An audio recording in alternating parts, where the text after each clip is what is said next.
To me, it's odd that I've been asked to speak around the topics of education and learning.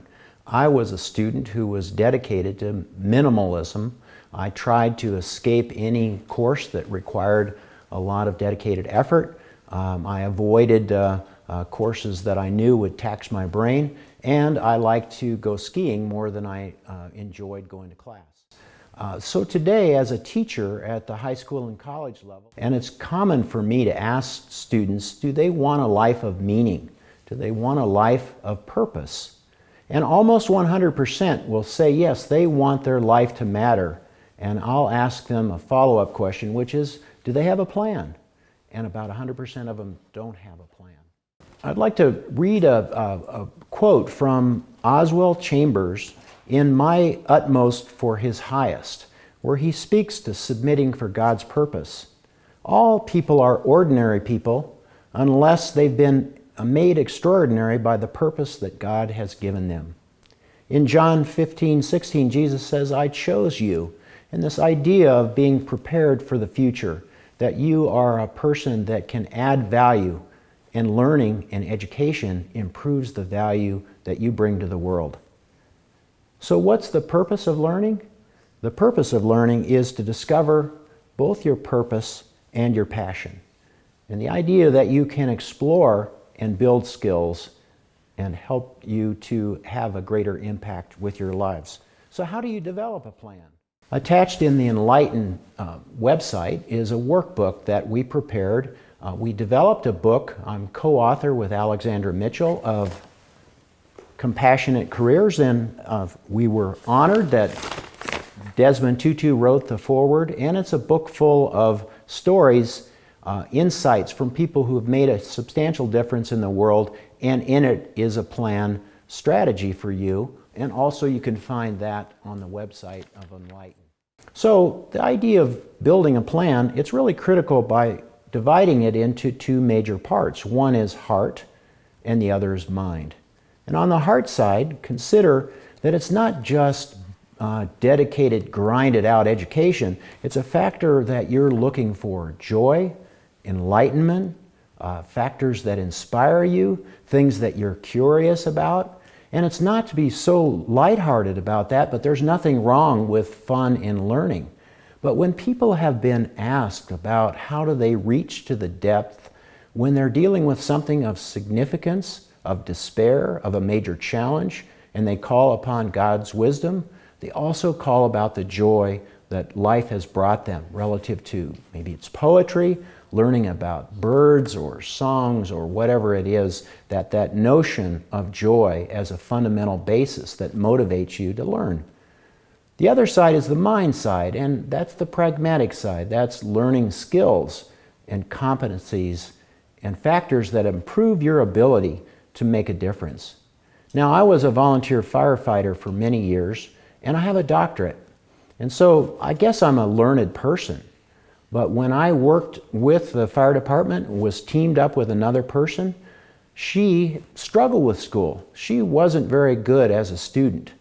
But I'll tell you, I'd rather have her in the truck coming to my house if my house was on fire, because she was a person dedicated to learning. She knew where every piece of equipment was, how it worked. She was very competent. She had that mind side down. And I'd have to say she had a big heart too.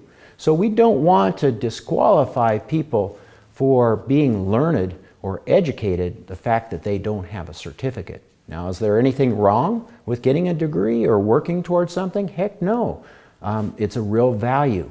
But there's a lot of values in education that you should consider, and the motivating factors around what it leads to. A life of purpose, a life of meaning, and a life that makes a difference. Now, I believe there's 4 ways to learn. One is education, and the idea that there's a discipline in taking a course, in being enrolled in a school or a program. The opportunity for you to do that and improve your credentials and improve the insights that come from that. The second is the opportunity for you to be involved in an educational experience with other people. And that's what's so exciting to me about the journey, is that people that attend and engage and get involved in the journey are doing this purposeful look at the future with other people. And they're going to gain insights from other people's perspectives and their experience as well. The third element is experience.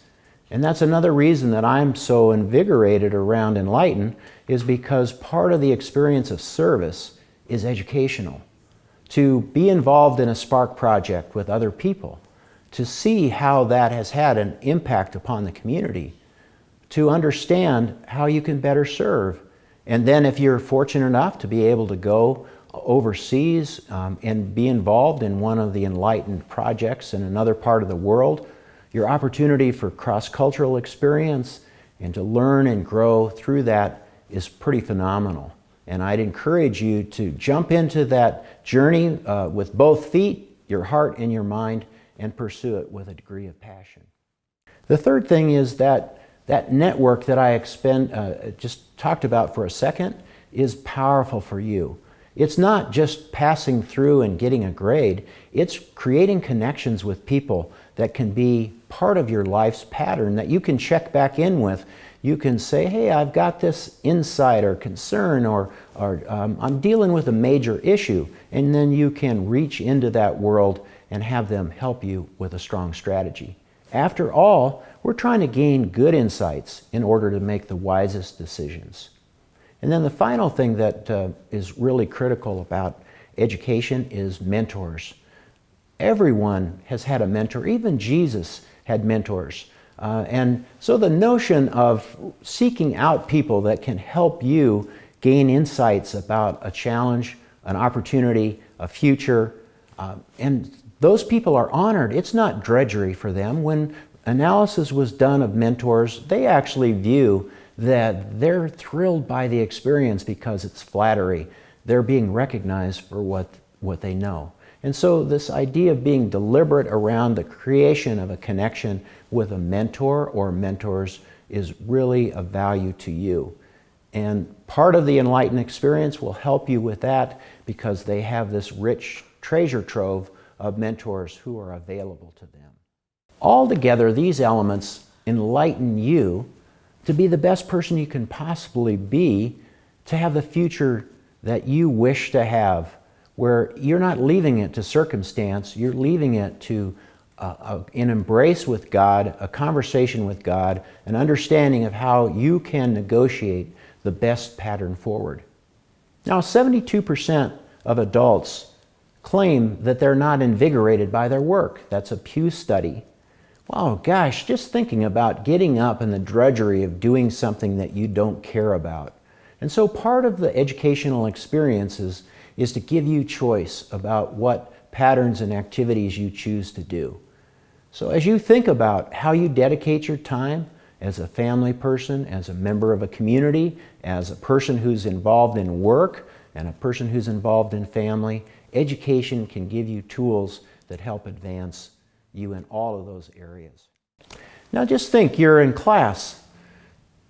Go back to elementary school and you're like me, you're sitting in the back row and you're kind of nervous that the teacher's going to give a shout out to you and ask you a question and you haven't done the homework and you're not prepared. And the difference between that and somebody who's curious, who's eminently interested in education, is even though you may not have the right answer, you have an answer because you've speculated about things, you've given it some consideration. And when you get called upon, you're a part of a conversation, a dialogue, and it strengthens your position. So this notion that Thoreau said, as a teacher is at one end of the log and a student is at the other discussing ideas, it's not that they're just trying to fill your brain, it's the idea that you are an active party to it all. What about John 15:16 when Jesus says, I chose you? I don't think he chose you to be a dumbbell. He was a student. He was a person who dedicated so much of his life to learning, to thought, to reflection. He was a person that found the value in it. And even when he challenged St. Paul was one of the most learned people imaginable. But Paul claimed that he had so much to learn. And so as education It's maybe not the most elevated conversation in the Bible, but learning, absolutely. The notion that God gave us a brain and a heart for a very good reason. He chose you to make a difference in the world. Being learned, being educated, being competent gives you the advantage of making that impact possible.